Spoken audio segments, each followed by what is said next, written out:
නිරෝගී භාවයේ සපිරි සුබ දවසක්. අද දිනෙහි යටියන රෝහල් සමු ව්‍යාපාරයේ ස්ථානබාර නේවාසික වෛද්‍ය KAC පියදර්ශිනී වෛද්‍යතුමිය තමයි අද අපේ වෛද්‍ය සාකච්ඡාව සඳහා සහභාගී වන්නේ. අපි මෙම වෛද්‍යතුමියගෙන් අහන්න කැමති ස්ථානබාර වෛද්‍ය නිලධාරීන් වශයෙන් අපේ රෝහලේදී ඔබ මොන සම්බන්ධයෙන්ද ප්‍රතිකාර කරන ලබන්නේ කියලා. ආයුබෝවන් වෛද්‍යතුමනි.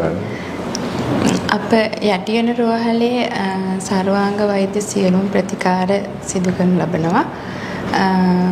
විශේෂයෙන් උණ කැස්ස, හෙම්බිරිසාව, හිස රදය ආදී සියලුම රෝගයන් සඳහා අපි ප්‍රතිකාර කරනවා. මෙතුමිය ඒ සඳහන් කරපු ආකාරෝගී තත්ත්වවල අනුව ඊට අමතරව පංචකර්මය පිළිබඳවද මෙතුමිය විසින් ප්‍රතිකාර කරන ලබනවා. ඒ සඳහා ඒ පිළිබඳ සඳහනක් කරොත් අපේ වෛද්‍යාචාර්යතුමිනි. අපේ රෝහලේ සියලුම පංචකර්මයන් ඔයගලන්ට ලබා ගන්න පුළුවන්.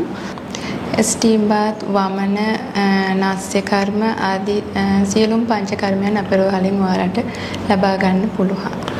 එතකොට අපේ මේ රෝහලේ මෙතුමිය පාරම්පරික ආයුර්වේද සහ පංචකර්මයේ පිළිබඳ සම්බන්ධව ඉන්න අපේ හදිසි එකකේ OPD එක බාර වින්න වෛද්‍යාචාර්යතුමිය. මෙතුමිය හමු විය හැක්කේ උදේ 8 සිට සවස් 7 දක්වා.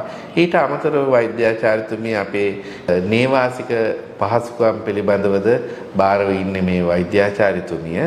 අපි එතුමියගෙන් ඒ පිළිබඳ විමසා බලමු. අපේ රෝහලෙන් ඔයාලට සියලුම නේවාසික පහසුකම් ලබා ගන්න පුළුවන්. වායු සමීකරණ, කාමර පහසුකම්, ඒ වගේම ගැහැණු පිරිමි වාට්ටු තියෙනවා. ඒ වගේම අපේ වැඩ කරන සියලුම දෙනා ඉතාම සුහදශීලීව ඔයාලව බලා ගන්නවා.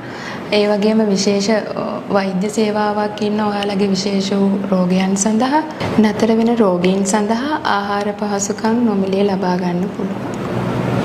අද අපේ වෛද්‍ය සාකච්ඡාව සඳහා අපිව දැනුවත් කිරීමට අප හා සම්බන්ධ වුණේ යටියන රෝහලෙහි නේවාසික වෛද්‍ය ස්ථානබාර වෛද්‍ය නිලධාරී KAC වෛද්‍ය පියදර්ශිනී වෛද්‍යාචාර්යතුමිය. ඔබතුමියට අද සහභාගී වීම පිළිබඳ ඉතාම අපි ස්තුතිවන්ත වෙනවා. ආයුබෝවන්. ආයුබෝවන්.